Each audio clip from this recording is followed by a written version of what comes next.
પંડ્યા આપ જોઈ રહ્યા છો સ્પાર્ક ટુડે ન્યૂઝ સમાચાર સુરતથી મળી રહ્યા છે। ઝુબેર ઘડિયાળી ગેંગ સુરતમાં ફરી સક્રિય થઈ છે। 50થી વધુ ગુના નોંધાયા છે। બિલ્ડર લોખંડવાલાને 2 કરોડનો ચૂનો ચોપડવાના ગુનામાં મહિદરપુરા પોલીસે નામચીન આરોપી હુસેન ટલ્લીને ઝડપી પાડ્યો છે। છેતરપિંડીનો ભોગ બનેલા બિલ્ડર દ્વારા ઝુબેર ઘડિયાળી અને તેના સાગરીતો હુસેન ટલ્લી, કાલુ અને એયાઝ વિરુદ્ધ છેતરપિંડીનો ગુનો મહિદરપુરા પોલીસે નોંધ્યો છે। સમગ્ર ઘટનાક્રમમાં મહિદરપુરા પોલીસ દ્વારા આરોપી હુસેન ટલ્લીને ઝડપી પાડી જેલમાં ધકેલવામાં આવ્યો છે। કુખ્યાત આરોપી ઝુબેર ઘડિયાળી આફ્રિકાથી દુબઈ હોવાનો ઇનપુટ મળી રહ્યા છે। અન્ય આરોપીઓને વોન્ટેડ જાહેર કરવામાં આવ્યા છે। શબ્બીર જાફરભાઈ લોખંડવાલા। શબ્બીરભાઈ, તમારા સાથે શું ઘટના બની છે? મારા સાથે ઘટના એમ બની કે હું 2020માં એના પહેલાંથી હુસેન ભાઈ દાગીના સાથે મારો પરિચય હતો। એક જ સમાજના હતા એટલે અમે લોકો વારંવાર મળતા બી હતા। પરિચય બી જૂનો હતો। પછી મારા મધર એક્સપાયર થયા ત્યારે એ ઝુબેરભાઈ બધા મને સહાનુભૂતિ આપતા તો મને ગમતું બી હતું જરા। એના પછી એ લોકો એકવાર ડિમાન્ડ કરી 55 લાખ રૂપિયા હીરાના કામ માટે જોઈએ છે। મેં 55 લાખ રૂપિયાની સગવડ એ લોકોને કરી આપી જે મારા પાસે હતા એ વખતે। ત્યાં 50 લાખ રોકડા હતા અને 5 લાખ મારા બેંકમાં હતા। મેં ટ્રાન્સફર એ લોકો એક જઈને કીધું કોઈ સરફરાઝ પટેલના નામ પર મેં કેવું કંઈ નામ છે એમાં મેં નાખેલા RTGSથી।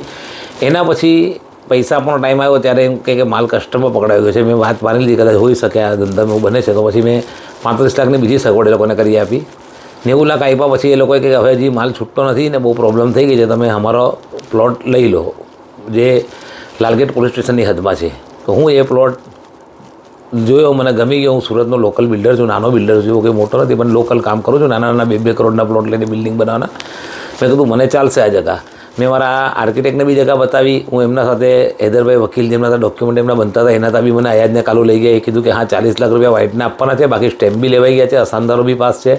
તો મેં એને 40 લાખની સગવડ કરી આપી, ઉપરના 70 લાખ બી આપી દીધા। પછી મને કોઈ બી સંજોગના અંદર આ વસ્તુના અંદર એ લોકો મને કોઓપરેટ કરવા તૈયાર નહીં હતા। જગાના પેપર બી મને આપતા નહીં હતા।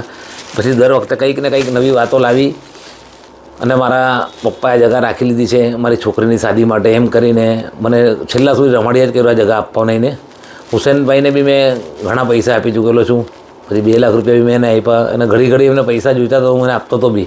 એક લાલચ એમ હતી કે મારા પૈસા જે ગયેલા છે ઝુબેરના અંદર, જેને હું ઓળખતો જ નથી, જેને જોયો જ નથી, ખાલી આ હુસેનભાઈ થકી અને એના ફોન થકી જ મળેલો છું, તો મને એમ કે મારા પૈસા નીકળી જાય બસ। હું આ જ એના પર છેલ્લા 4 વર્ષથી લડી રહેલો હતો।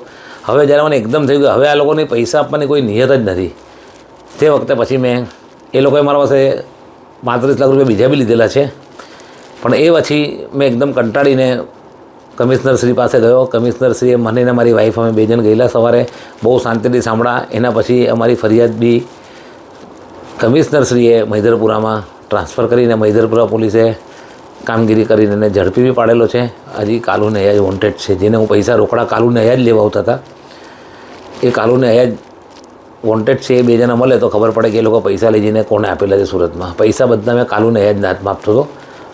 કોણ છે આ લોકો અને શું કરે છે? એ લોકો ઝુબેરભાઈના માણસ તેમ કહેતા હતા અને ઝુબેરભાઈ કાયમ એમ કહેતા હતા કે ભાઈ આ કાલુને અયાજને પૈસા આપી દો, તો હું એ લોકોને પૈસા આપતો હતો।